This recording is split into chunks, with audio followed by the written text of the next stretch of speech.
ಹಲವರು ಕೇಳ್ತಾರೆ, success line ಯಾವುದು, ಸಕ್ಸಸ್ ಚಿಹ್ನೆ ಯಾವುದು, ಹಸ್ತದಲ್ಲಿ ಯಾವ ರೀತಿ ಇದ್ದರೆ ನಾವು ಅದೃಷ್ಟವಂತರು, ಯಾವ ರೀತಿ ಇದ್ದಾಗ ನಾವು ಸೌಭಾಗ್ಯವಂತರು, ಅದಕ್ಕಾಗಿ ಯಾವುದಾದರೂ ಚಿಹ್ನೆಗಳಿವೆಯೇ, ಆ ಚಿಹ್ನೆಗಳು ಯಾವುದು ಎಂದು ತಿಳಿದುಕೊಂಡ್ರೆ ನನಗೆ ಸಂತೋಷ ಆಗುತ್ತೆ, ಯಾವುದಾದ್ರೂ ಇದ್ದರೆ ಹೇಳಿ ಅಂತ. ಹೌದು, ಅಂತಹ ಹಲವು ಚಿಹ್ನೆಗಳು ಅರ್ಥದಲ್ಲಿರುತ್ತದೆ.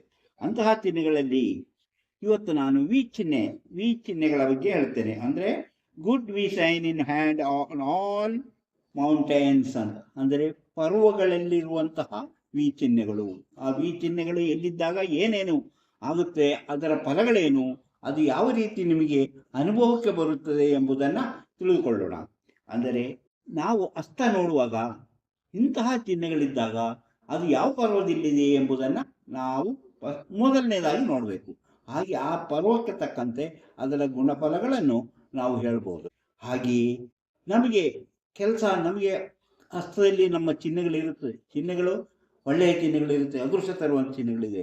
ಅದೇ ರೀತಿ ನಮ್ಮಲ್ಲಿ ಒಂದು ಗುರಿ, ಸರಿಯಾದ ಗುರಿ, ಆ ಗುರಿ ಏನೇ ಆಗಲಿ, ಕಷ್ಟ ಆಗಲಿ, ಎಷ್ಟೇ ತೊಂದರೆ ಆಗಲಿ, ಎಷ್ಟೇ ಸಮಸ್ಯೆ ಬರಲಿ, ಆ ಗುರಿ ತಲುಪುವಂಥ ಪ್ರಯತ್ನ ಯಾವ ರೀತಿ ಮಾಡಿದಾಗ ನಾವು ಹೇಗೆ ಸಕ್ಸಸ್ ಆಗ್ತೇವೆ, ಜೀವನದಲ್ಲಿ ಬದುಕು ಕಟ್ಟಿಕೊಳ್ಳಲು ಸಾಧ್ಯವಾಗುತ್ತದೆ, ನಮ್ಮ ಸಂತೋಷವನ್ನು ಅನುಭವಿಸಲು ಸಾಧ್ಯವಾಗುತ್ತದೆ ಎಂಬುದನ್ನು ತಿಳಿಯುವಂತಹ ಕೆಲವು ಟಿಪ್ಸನ್ನು ಸಹ ಇಂದಿನ ಈ ಕಾರ್ಯಕ್ರಮದಲ್ಲಿ ವಿವರಿಸಬೇಕೆಂದಿದ್ದೇನೆ.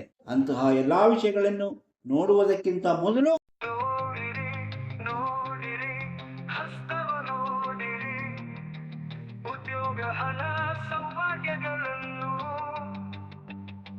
ತಿಳಿಯಲು ನಿಮ್ಮ ಹಸ್ತ ನೀವೇ ನೋಡಿ, ಕೈಯಲ್ಲದು ನಿಮ್ಮ ಜೀವನ.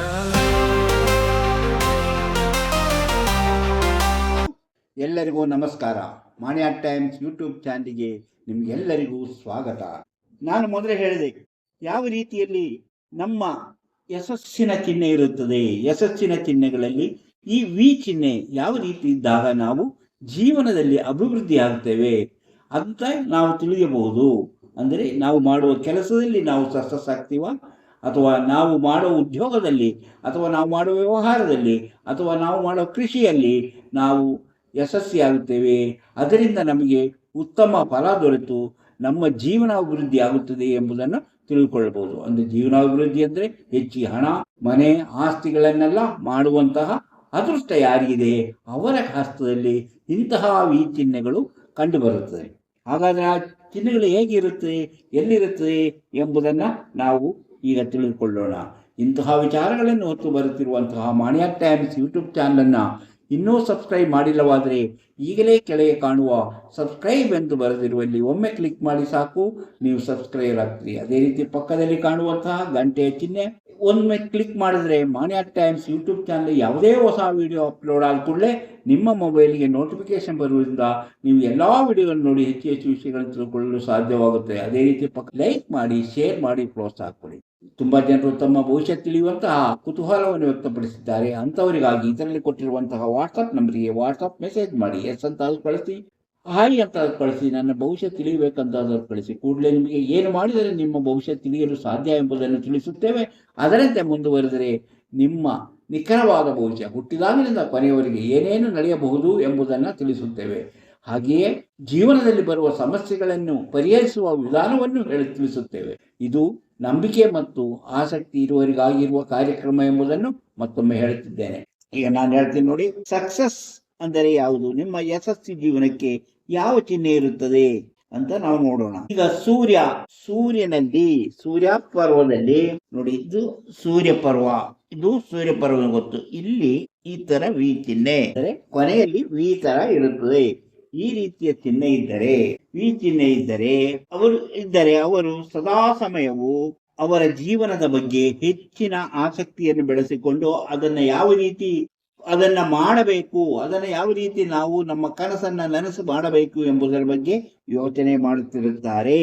ಅಂದರೆ ಇವರು 35ನೇ ವಯಸ್ಸಿನ 40ನೇ ವಯಸ್ಸಿನೊಳಗೆ ಹೆಚ್ಚು ಆಸೆಯನ್ನ, ಹೆಚ್ಚು ಶ್ರಮವನ್ನ ಪಡುತ್ತಾರೆ ಮತ್ತು ಯಶಸ್ಸನ್ನು ಗಳಿಸುತ್ತಾರೆ. ಆಸೆಯಿಂದ ಹೆಚ್ಚು ಶ್ರಮ ಪಡುತ್ತಾರೆ, ಆ ಶ್ರಮದಿಂದ ಜೀವನದಲ್ಲಿ ಅಭಿವೃದ್ಧಿಯಾಗುತ್ತಾರೆ, ಅವರು ಹೆಚ್ಚಿನ ಹಣವನ್ನ ಸಂಪಾದನೆ ಮಾಡುತ್ತಾರೆ. ಹೀಗಿದ್ದರೂ ಸಾಕು, ಅಥವಾ ನಮ್ಮ ಈ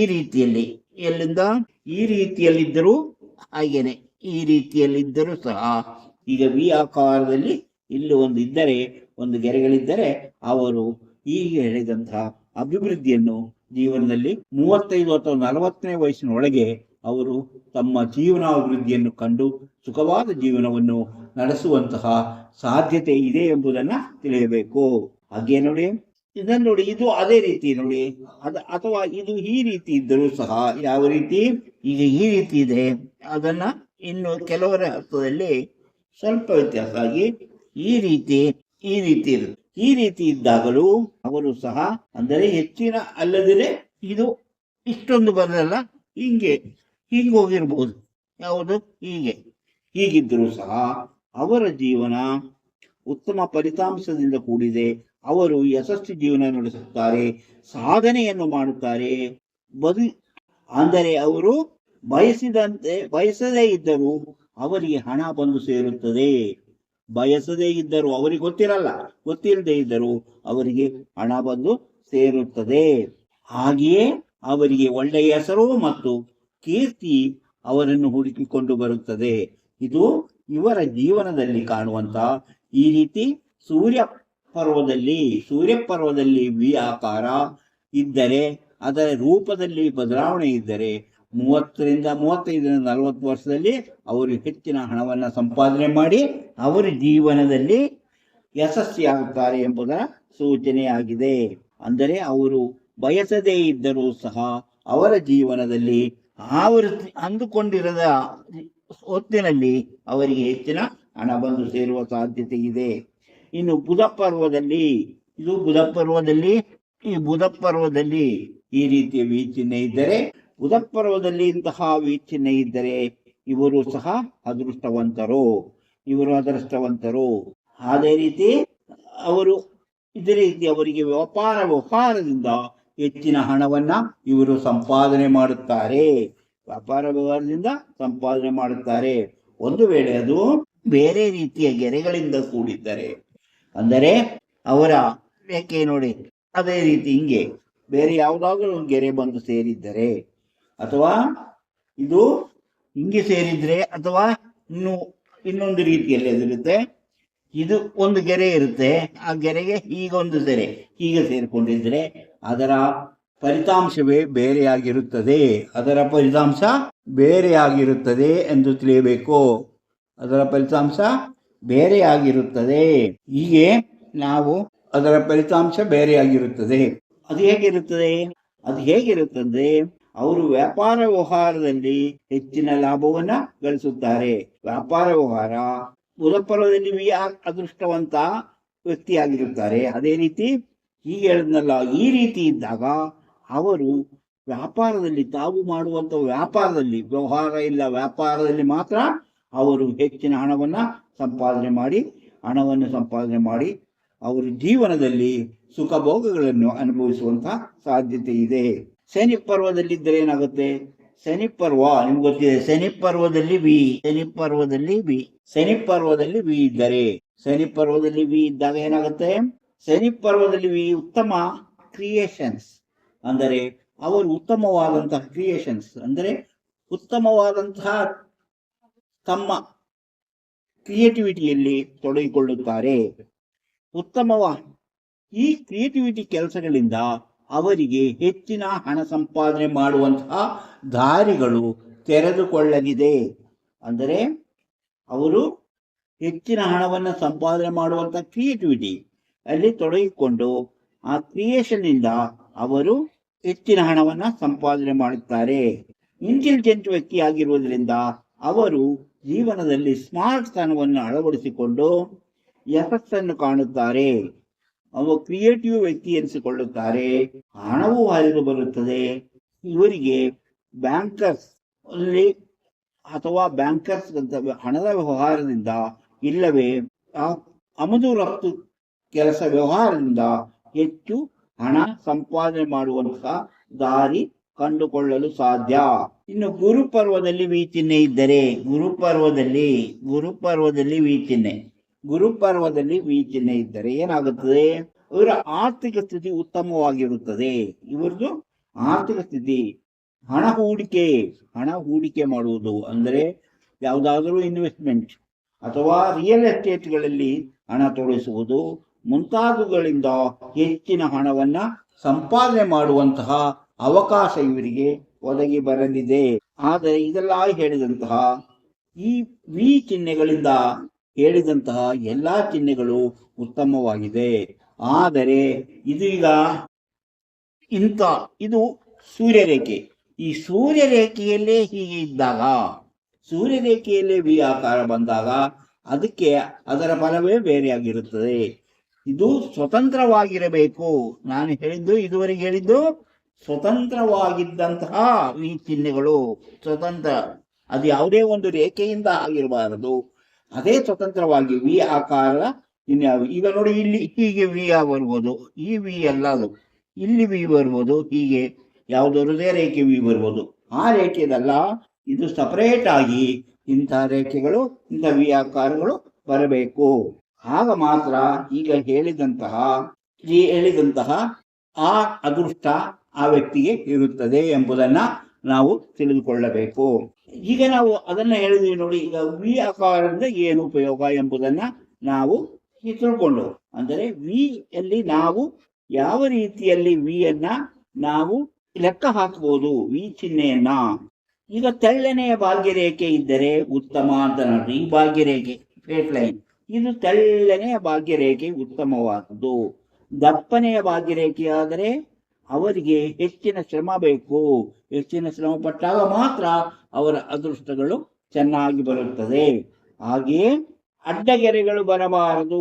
ಅಡ್ಡಗೆರೆಗಳಿದ್ದರೆ, ಭಾಗ್ಯರೇಖೆ ಅಡ್ಡಗೆರೆಗಳಿದ್ದರೆ, ಈ ರೀತಿ ಅಡ್ಡಗೆರೆಗಳು ಅದು ಸಮಸ್ಯೆಗಳನ್ನ ಸೂಚಿಸುತ್ತದೆ. ಅವರಿಗೆ ಆ ವಯಸ್ಸಿನಲ್ಲಿ ಆ ಸೂಚನೆಗಳು ಆಗುತ್ತದೆ. ಅಂದರೆ ಆ ರೀತಿಯ ಸಮಸ್ಯೆಗಳು ಎದುರಾಗುವ ಸಂಭವ ಇದೆ ಎಂಬುದನ್ನ ತಿಳ್ಕೋಬೇಕು.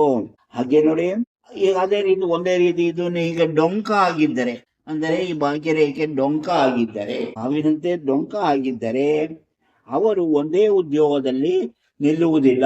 ಬೇರೆ ಬೇರೆ ಉದ್ಯೋಗದಿಂದ ಅವರು ಹಣ ಸಂಪಾದನೆಯನ್ನ ಮಾಡಬೇಕಾಗುತ್ತದೆ. ಅದೇ ರೀತಿ ಇಲ್ಲಿಂದ ಭಾಗ್ಯರೇಖೆ ಹೀಗೆ ಬಂದಿದ್ದರೆ, ಕಂಕಣದಿಂದ ಅಥವಾ ಮಣಿಕಟ್ಟಿನಿಂದ ಬಂದಿದ್ದರೆ, ಅವರು ಕಂಕಣದಿಂದ ಶನಿಪರ್ವಕ್ಕೆ ಬಂದಿದ್ದರೆ ರಾಜಯೋಗ ಅಂತ ನಾವು ತಿಳ್ಕೋಬಹುದು. ಆದರೆ ಅದು ನಾನು ಮೊದಲೇ ಹೇಳಿದಂಗೆ ಯಾವುದೇ ದೋಷ ಫಲ ಚಿಹ್ನೆಗಳು ಅದಕ್ಕೆ ಇರಬಾರದು. ಒಳ್ಳೆ ರೇಖೆಗಳು ಬಂದಿರಬಾರದು, ಮಬ್ಬಾಗಿರಬಾರದು. ಎದ್ದು ಕಾಣಿಸುವಂತ ತೆಳ್ಳಗೆ ಇದ್ದರೆ ಅದು ರಾಜಯೋಗದ ಚಿಹ್ನೆ ಅಂತ ಹೇಳಬೇಕು. ಅಂದರೆ ಸೂರ್ಯ ಪರ್ವದಲ್ಲಿ ನಕ್ಷತ್ರ ಚಿಹ್ನೆ ಅದೆಲ್ಲ ಹೇಳಿದ್ದೀನಿ ನಾನು. ಶನಿ ಪರ್ವದಲ್ಲಿ ವಿ ಚಿಹ್ನೆ ಇದ್ದರೆ, ಬುಧ ಪರ್ವದಲ್ಲಿ 3 ಗೆರೆಗಳಿದ್ರೆ ಏನಾಗುತ್ತೆ ಎಂಬುದನ್ನ ಹೇಳಿದ್ದೀನಿ. ಆದರೆ ಈಗ ನಾನು ಹೇಳೋದು ಅಭಿವೃದ್ಧಿಗೆ ಬುಧ ಪರ್ವಕ್ಕೆ ಹೋಗಿದ್ದರೆ, ಅಂದ್ರೆ ಈಗ ಈ ರೀತಿ ಬುಧ ಪರ್ವಕ್ಕೆ ಹೋಗಿದ್ದರೆ, ಇದು ಬುಧ ಪರ್ವಕ್ಕೆ, ಯಾವುದೋ ಭಾಗ್ಯರೇಖೆಯ ಒಂದು ಶಾಖಾ ರೇಖೆ ಬುಧ ಪರ್ವಕ್ಕೆ ಹೋಗಿದ್ದರೆ ವ್ಯಾಪಾರ ವ್ಯವಹಾರದಿಂದ ಹೆಚ್ಚಿನ ಧನವನ್ನ ಸಂಪಾದನೆ ಮಾಡಬಹುದು ಎಂಬುದನ್ನ ಇದು ತಿಳಿಸುತ್ತದೆ. ಹೀಗೆ ಇವತ್ತು ಕೆಲವು ವಿಷಯಗಳನ್ನ ಹಸ್ತರೇಖಾ ಸಾಮುದ್ರಿಕೆ ಶಾಸ್ತ್ರದಲ್ಲಿ ತಿಳ್ಕೊಂಡಿರುವ. ಆದರೆ ನಮ್ಮ ಹಸ್ತದಲ್ಲಿ ನಮಗೆ ಇಂತಹ ಅದೃಷ್ಟ ಸೂಚನೆ ಇದೆ, ಸಂಖ್ಯೆ ಇದೆ, ರೇಖೆ ಇದೆ ಅಂತ ತಿಳ್ಕೊಂಡು ನಾವು ಸುಮ್ಮನೆ ಕುಳಿತುಕೊಂಡ್ರೆ ಆಗೋದಿಲ್ಲ. ನಮ್ಮ ಜೀವನದಲ್ಲಿ ನಾವು ಒಂದು ಗುರಿಯನ್ನ ಇಟ್ಟುಕೊಳ್ಳಬೇಕು. ಯಾವುದೇ ಒಂದು ಹುಡುಗಿ ಇದ್ಲು, ಆ ಹುಡುಗಿ ತಮ್ಮ ಜೀವನದಲ್ಲಿ ತಾನು ಪ್ರೈಮರಿ ಸ್ಕೂಲ್ನನ್ನು ತಾನು ಡಾಕ್ಟರ್ ಆಗಬೇಕು ಎಂಬ ಕನಸನ್ನು ಹೊತ್ತಿದ್ದಳು. ಆದರೆ ಬಡತನ, ಏನ್ ಮಾಡಕ್ಕಾಗೋದಿಲ್ಲ ಅಂತ ಬಡತನ. ಬೇರೆ ಎಲ್ಲಿ ಹೋಗಿ ನೀತಿಗಾಗಿ ಪರೀಕ್ಷೆ ಬರೆಯಲು ಸಾಧ್ಯವಿಲ್ಲ. ಆದರೂ ಸಹ ಬೇರೆಯವರ ಸಹಾಯವನ್ನು ಪಡೆದು, ಬೇರೆಯವರ ಹೋಗಿ ಕೇಳಿ, ಸಹಾಯವನ್ನ ಕೇಳಿ, ಯಾರಾದರೂ ಅದರ ಬಗ್ಗೆ ಹೇಳ್ಕೊಡುವರು ಇದ್ದಾರೆ ಎಂದು ಹುಡುಕಿ ಅವರ ಹತ್ರ ಹೋಗಿ ಬೇರೆ ಬೇರೆ ಜನಗಳ ಸಹಾಯದಿಂದ ಅಂತಹ ಒಬ್ಬ ವ್ಯಕ್ತಿಯನ್ನು ಪತ್ತೆ ಮಾಡಿ ತಾನು ಕಲಿಯಬೇಕಾದ ವಿಷಯಗಳ ಬಗ್ಗೆ ತಿಳಿದುಕೊಂಡು ನೀಟ್ ಬರೆದು, ಆ ನೀಟ್ ಪರೀಕ್ಷೆಯಲ್ಲಿ ಸರ್ಕಾರಿ ಕೋಟಾದಲ್ಲಿ ಅಂದರೆ ಸರ್ಕಾರಿ ಮೆಡಿಕಲ್ ಕಾಲೇಜಿನಲ್ಲಿ ಯಾವುದೋ ಸೀಟ್ ಸಿಕ್ಕಿ ಅಲ್ಲಿ ಅವರು ಕಲಿತು ಡಾಕ್ಟರ್ ಆಗಿ ತಾನು ಸರ್ಕಾರಿ ಉದ್ಯೋಗಕ್ಕೂ ಹೇಗೆ ಅದಕ್ಕೆ ಇರುವಂತ ಕಾರಣ ಬಡತನ ಇದ್ದರೂ ತಾನು ಮೊದಲಿಂದನೂ ಕನಸು ಕಂಡಿದ್ದ ಗುರಿಯನ್ನು ಹೇಗಾದರೂ ತಲುಪಬೇಕು ಎಂಬ ಉದ್ದೇಶದಿಂದ ಕಷ್ಟಪಟ್ಟು ಬೇರೆ ಬೇರೆ ಜನಗಳನ್ನು ಭೇಟಿಯಾಗಿ ಅವರಿಂದ ಸಲಹೆ ಸೂಚನೆಗಳನ್ನು ಪಡೆದು, ನಾವು ಬೇಕಾದ ವ್ಯಕ್ತಿಗಳನ್ನು, ಅದಕ್ಕೆ ಸಲಹೆ ಸೂಚನೆ ಕೊಡುವಂತಹ ವ್ಯಕ್ತಿಗಳನ್ನು ಕಂಡು ಮಾತನಾಡಿ ಅವರ ಸಹಾಯದಿಂದ, ಅವರ ಸಲಹೆ ಸೂಚನೆಗಳಿಂದ ಆಕೆ ಮೆಡಿಕಲ್ ಸೀಟನ್ನು ಪಡೆದು ಮೆಡಿಕಲ್ ಕಾಲೇಜಿನಲ್ಲಿ ಓದಿ ಒಳ್ಳೆ ವಿದ್ಯಾವಂತಿಯಾಗಿ ಡಾಕ್ಟರ್ ಆದರು. ಯಾಕಂದ್ರೆ ಆಕೆಯಲ್ಲಿ ಆ ಗುರಿ, ನಾನು ಏನೇ ಆಗ್ಲಿ ನಾನು ಡಾಕ್ಟರ್ ಆಗ್ಲೇಬೇಕು ಎಂಬ ಗುರಿ. ಅಂತ ಗುರಿ ಇದ್ದವರು ಮಾತ್ರ ಏನಾದರೂ ಸಾಧನೆ ಮಾಡಲು ಸಾಧ್ಯ. ನಮ್ಮ ಹಸ್ತದಲ್ಲಿ ಏನೇ ಚಿಹ್ನೆ ಇರಲಿ, ನಾವು ಪ್ರಯತ್ನ ಪಡದೆ, ನಮ್ಮ ಗುರಿಯಾಗಿ ನಾವು ಒಂದು ಗುರಿ ಇಲ್ಲದೆ ಬಂದ ಜಾಗಕ್ಕೆ ನೀರಲ್ಲಿ ಏನಾದ್ರೂ ನಾವು ಒಂದು ಪೇಪರ್ ತುಂಡನ್ನು ಹಾಕಿದ್ರೆ ನಮ್ಮ ಇಷ್ಟದಂತೆ ಅದು ಹೋಗುವುದಿಲ್ಲ. ಅದು ಎಲ್ಲಿ ಹರಿತು ಅಲ್ಲೆಲ್ಲಿ ಹೋಗುತ್ತೆ. ನಾವು ನಮ್ಮ ಇಷ್ಟದಂತೆ ನಾವು ಎಲ್ಲಿ ತಲುಪಬೇಕಂತ ತಿಳಿಸಿದ್ವು ಆ ಥರ ಕಾಗದದ ದೋಣಿಗಳನ್ನು ಮಾಡಿಬಿಟ್ಟು ಆ ರೀತಿ ಮಾಡುವಂತಹ ಕೆಲಸ ಇದೆಲ್ಲ ಅದು ತುಂಬಾ ಮುಖ್ಯವಾದದ್ದು. ಅಂದರೆ ನಮ್ಮ ಗುರಿ ತಲುಪುವಂತಹ ಒಂದು ನಿರ್ಧಾರ, ಒಂದು ಗಟ್ಟಿ ಮನಸ್ಸು, ಅದಕ್ಕಾಗಿ ಪ್ರಯತ್ನ, ಅದಕ್ಕಾಗಿ ಶ್ರಮ ಪಟ್ಟಾಗಲೇ ನಮ್ಮಲ್ಲಿರುವಂತಹ ಅದೃಷ್ಟಗಳು ನಮಗೆ ಹುಡುಕಿಕೊಂಡು ಬರೋದು. ನಾವು ಹಣವನ್ನು ಮಾಡಲು ಸಾಧ್ಯ, ಯಶಸ್ಸು ಗಳಿಸಲು ಸಾಧ್ಯ ಎಂಬುದನ್ನು ಮರೆಯಬಾರದು. ಪ್ರತಿಯೊಬ್ಬರೂ ಸಹ ತಿಳಿದುಕೊಂಡಿರಬೇಕಾದ ವಿಷಯ, ಯಾವ ವ್ಯಕ್ತಿ ಪ್ರಯತ್ನ ಮತ್ತು ಗುರಿಯನ್ನಿಟ್ಟುಕೊಂಡು ಕೆಲಸ ಮಾಡುತ್ತಾನೋ ಅಂತಹ ವ್ಯಕ್ತಿ ನಿಜವಾಗಲೂ ಸಾಧನೆ ಮಾಡ್ತಾನೆ, ಗುರಿಯನ್ನು ತಲುಪುತ್ತಾನೆ. ಇಂತಹ ಮತ್ತೊಂದು ವಿಡಿಯೋದಲ್ಲಿ ಇನ್ನೂ ಹೆಚ್ಚಿನ ವಿಷಯಗಳನ್ನ ಹೇಳ್ತಾ ಹೋಗ್ತೇವೆ. ಈ ವಿಡಿಯೋ ನಿಮಗೆ ಇಷ್ಟವಾದರೆ ಈಗಲೇ ಲೈಕ್ ಮಾಡಿ, ಶೇರ್ ಮಾಡಿ, ಪ್ರೋತ್ಸಾಹ ಕೊಡಿ. ಇನ್ನೂ ನೀವು ಮಾಣಿಯಾಟ್ ಟೈಮ್ಸ್ ಯೂಟ್ಯೂಬ್ ಚಾನಲ್ ಅನ್ನು ಸಬ್ಸ್ಕ್ರೈಬ್ ಮಾಡಿಲ್ಲವಾದರೆ ಈಗಲೇ ಕೆಳಗೆ ಕಾಣುವ ಸಬ್ಸ್ಕ್ರೈಬ್ ಎಂದು ಬರೆದಿರುವಲ್ಲಿ ಒಮ್ಮೆ ಕ್ಲಿಕ್ ಮಾಡಿ ಸಾಕು, ನೀವು ಸಬ್ಸ್ಕ್ರೈಬ್ ಆಗ್ತೀರಿ. ಅದೇ ರೀತಿ ಪಕ್ಕದಲ್ಲಿ ಕಾಣುವ ಗಂಟೆಯ ಚಿಹ್ನೆಯನ್ನು ಒಮ್ಮೆ ಕ್ಲಿಕ್ ಮಾಡಿದರೆ ಮಾಣಿಯಾಟ್ ಟೈಮ್ಸ್ ಯೂಟ್ಯೂಬ್ ಚಾನಲ್ ಯಾವುದೇ ಹೊಸ ವಿಡಿಯೋ ಅಪ್ಲೋಡ್ ಆದ ಕೂಡಲೇ ನಿಮ್ಮ ಮೊಬೈಲ್ಗೆ ನೋಟಿಫಿಕೇಶನ್ ಬರುವುದರಿಂದ ನೀವು ಎಲ್ಲ ವಿಡಿಯೋ ನೋಡಿ ಹೆಚ್ಚು ವಿಷಯಗಳನ್ನು ತಿಳ್ಕೊಂಡು ನೀವು ಜೀವನದಲ್ಲಿ ಅಭಿವೃದ್ಧಿಯಾಗಲು ಸಾಧ್ಯ. ಭವಿಷ್ಯ ತಿಳಿಯಬೇಕೆಂದವರು ಇದರಲ್ಲಿ ಕೊಟ್ಟಿರುವಂಥ ವಾಟ್ಸಪ್ ನಂಬರಿಗೆ ವಾಟ್ಸಪ್ ಮೆಸೇಜ್ ಮಾಡಿ ಕೂಡಲೇ ನಿಮಗೆ ಏನು ಮಾಡಿದರೆ ನಿಮ್ಮ ಭವಿಷ್ಯ ತಿಳಿಯಲು ಸಾಧ್ಯ ಎಂಬುದನ್ನು ತಿಳಿಸುತ್ತೇವೆ. ಅದರಂತೆ ನೀವು ಮುಂದುವರೆದರೆ ನಿಮ್ಮ ನಿಖರವಾದ ಭವಿಷ್ಯವನ್ನು ತಿಳಿಯಲು ಸಾಧ್ಯವಾಗುತ್ತದೆ. ನಂಬಿಕೆ ಮತ್ತು ಆಸಕ್ತಿ ಇರುವವರಿಗಾಗಿರುವ ಕಾರ್ಯಕ್ರಮ ಎಂಬುದನ್ನು ಮತ್ತೊಮ್ಮೆ ಹೇಳಿ. ಇಂತಹ ಮತ್ತೊಂದು ವಿಡಿಯೋದೊಂದಿಗೆ ಮತ್ತೆ ಬರುತ್ತೇನೆ. ಇಷ್ಟು ಹೊತ್ತು ಈ ವಿಡಿಯೋ ನೋಡಿದ ನಿಮಗೆಲ್ಲರಿಗೂ ಧನ್ಯವಾದ.